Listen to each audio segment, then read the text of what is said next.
Welcome back to the shop. It's good to see you again. I bought an ultrasonic cleaner and I thought it'd be interesting to try it out with something you wouldn't normally put in it. So let's have a look. So this is the tank in question. It's from a company called Works, wherever the hell they are. And I do love the finish on this. This dark anodizing is absolutely, or passive, whatever it is, it's absolutely lovely.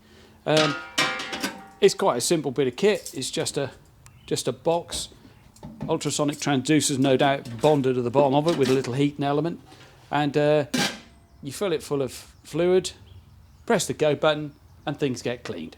Couldn't be simpler. So I thought, what could I put in there that would test it out, and this is what I came up with.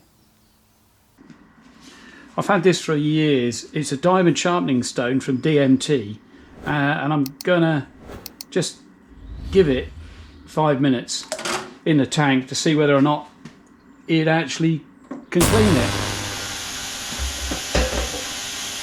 If it can, I've got 2 or 3 more that can go in.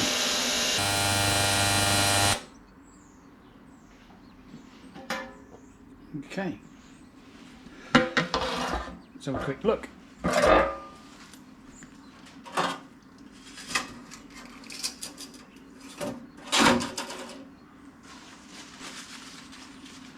Oh yeah. Well, whether it still functions now as a diamond sharpening stone is another question, but that's certainly a bloody sight cleaner.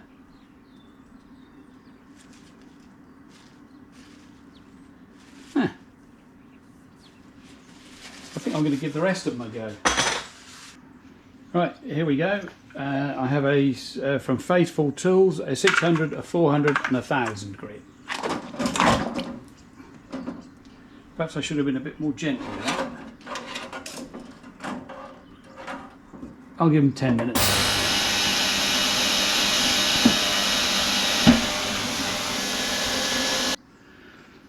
Okay, here we go.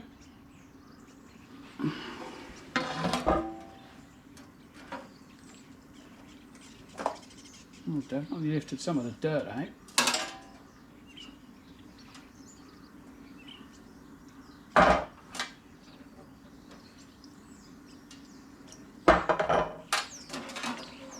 Yeah, the water's changed colour, that's for sure.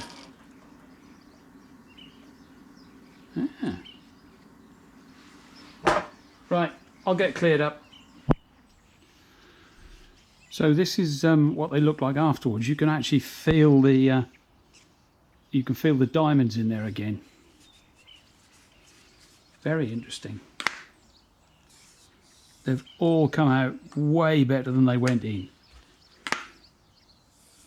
However, I've had experience with these things. They rust like nothing else. So I'm going to leave them out for a day or so to become completely dry before I put them back in the cupboard.